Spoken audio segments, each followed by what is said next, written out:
ہم سب نے یہ بات سنی ہے کہ سمندر کا 80% حصہ آج بھی دریافت نہیں ہو سکا۔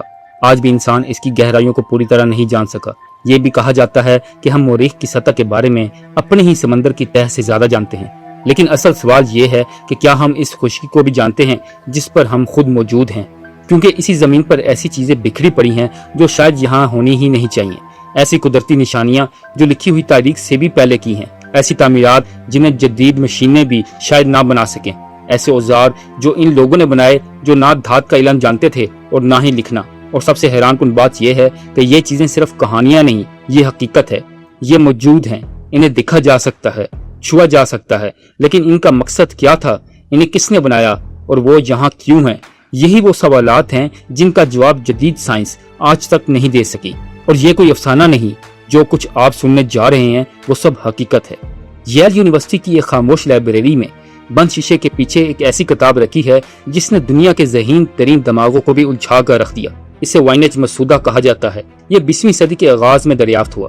اس میں سینکڑوں صفحات عجیب و غریب تصویروں سے بھرے ہوئے ہیں، ایسے پودوں کی تصویریں جو زمین پر کہیں موجود نہیں، ایسے نشانات جنہیں آج تک کوئی پڑھ نہیں سکا، اور ایسی تحریر جو کسی ایسی زبان میں لکھی گئی لگتی ہے جو شاید کبھی بولی ہی نہیں گئی۔ امریکی فوج کے کورس توڑنے والے، خفیہ تحریروں کے ماہرین، AI ماڈلز اور مورخین سب نے کوشش کی، مگر کوئی اسے سمجھ نہ سکا۔ کچھ لوگ کہتے ہیں کہ یہ کسی بھولی بصری تہذیب کا علم ہے، کچھ اسے قدیم دور کا ایک مذاق سمجھتے ہیں، لیکن سب سے چونکانے والی بات یہ ہے کہ جس نے بھی یہ لکھا وہ جانتا تھا کہ وہ کیا کر رہا ہے۔ حروف کی ترتیب ایک اصلی زبان جیسی لگتی ہے، اس کی ساخت بامانی لگتی ہے، اور یہ بے ترتیب الفاظ نہیں، بس یہ ناقابل ترجمہ ہے۔ سن 1901 میں یونان کے ساحل کے قریب نیلے شفاف پانیوں میں سپنج تلاش کرنے والے غوطہ خوروں کی ایک ٹیم ایک ڈوبے ہوئے قدیم رومی جہاز کے ملبے تک پہنچی۔ ٹوٹے ہوئے برتنوں، زنگ آلود سکوں اور بکھرے ہوئے سامان کے درمیان انہیں کانسی کا ایک عجیب سا ٹکڑا ملا جو لکڑی اور مرجان کے ساتھ جڑا ہوا تھا۔ پہلی نظر میں وہ بس سمندری کچرا لگ رہا تھا، مگر جب ماہرین آثار قدیمہ نے اسے صاف کرنا شروع کیا تو اندر سے کچھ ایسا نکلا جس نے سب کو حیران کر دیا۔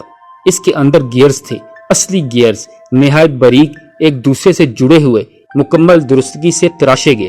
یہ کوئی مجسمہ نہیں تھا، نہ ہی کوئی فن پارہ تھا، یہ ایک مشین تھی۔ بعد میں اسے اینٹیکی تھیرا میکنزم کہا گیا۔ 2000 سال پرانا ایک ایسا آلہ جو ستاروں اور سیاروں کی حرکت معلوم کر سکتا تھا، گرہن کی پیش گوئی کر سکتا تھا اور چاند کے چکروں کو نقشے کی صورت میں دکھا سکتا تھا۔ سادہ لفظوں میں یہ ایک کمپیوٹر تھا، مگر حیرت یہ ہے کہ یہ نہ جدید دور کا تھا اور نہ ہی پرانے زمانے کا، بلکہ قدیم یونان کا تھا، ایک ایسے زمانے کا جب انسان کے بارے میں یہ سوچا بھی نہیں جاتا تھا کہ وہ ایسی ٹیکنالوجی بنا سکتا ہے۔ اور سب سے بڑی حیرت یہ ہے کہ ایسی مشینی مہارت دنیا میں دوبارہ تقریباً 1000 سال بعد نظر آئی، گویا کسی کانسی کے دور کے کھنڈر میں سے ایک سمارٹ واچ مل گئی ہو۔ تو سوال یہ ہے، اسے کس نے بنایا؟ یہ علم کہاں سے آیا؟ اور اگر وہ اتنا کچھ کر سکتے تھے تو وہ اور کیا کچھ کر سکتے تھے جو وقت کے ساتھ گم ہو گیا؟ سن 2011 میں سویڈن کے غوطہ خوروں کی ایک ٹیم بالٹک سمندر کی تہ کو سونار سے سکین کر رہی تھی جب اچانک ان کے سامنے ایک عجیب سا نقشہ نمودار ہوا۔ وہ تقریباً 60 میٹر چوڑی ایک بہت بڑی گول شے تھی، بالکل متوازن، تیز کونوں کے ساتھ ایک ڈھلوان جیسی، حتیٰ کہ کنارے پر سیڑھیوں جیسے نشانات بھی تھے۔ پہلے تو انہوں نے سوچا یہ کسی جہاز کا ملبہ ہوگا، مگر بات سمجھ میں نہ آئی۔ جہاز اس طرح مکمل گول نہیں ہوتے، نہ ہی ان میں اس قسم کے سیدھے کونے ہوتے ہیں، بلکہ وہ چیز تو کسی UFO جیسی لگ رہی تھی۔ جب غوطہ خور اس کے قریب پہنچے تو معاملہ اور بھی عجیب ہو گیا۔ ان کی روشنیاں ٹمٹمانے لگیں، ریڈیو بند ہو گئے، کمپاس بے قابو ہو کر گھومنے لگے۔ ایک غوطہ خور بے ہوش ہو گیا۔ دوسروں نے کہا کہ پانی کے نیچے ایک غیر فطری خاموشی ہے، ایسی خاموشی جیسے سمندر نے خود سانس لینا چھوڑ دیا ہو۔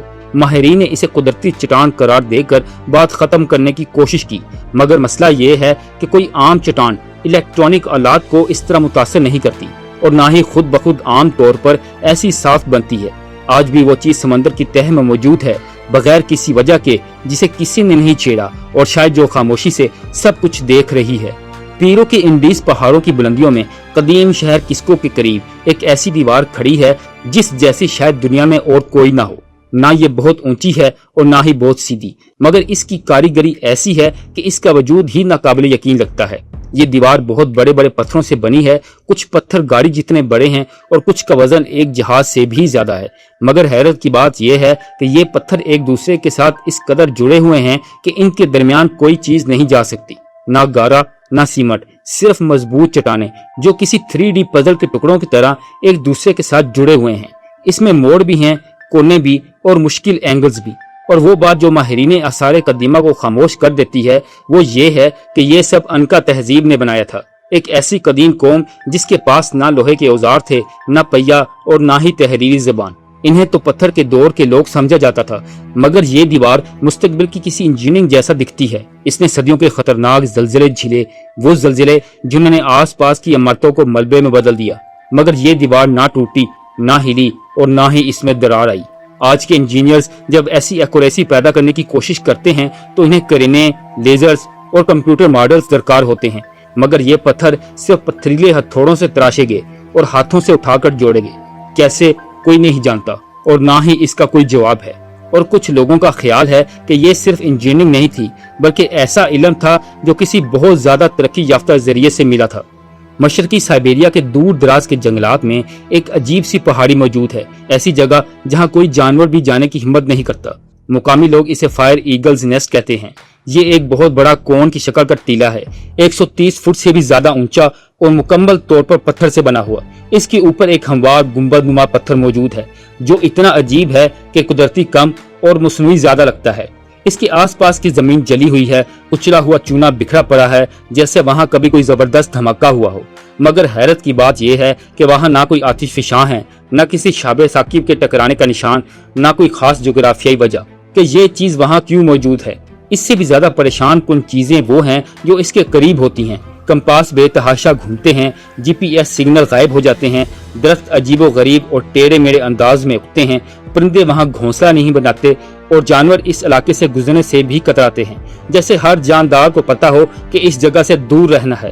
کچھ سائنسدانوں کا خیال ہے کہ یہ زیر زمین ایک بہت بڑے دھماکے کا نتیجہ ہے، شاید تنگوسکا جیسے کسی واقعے کا۔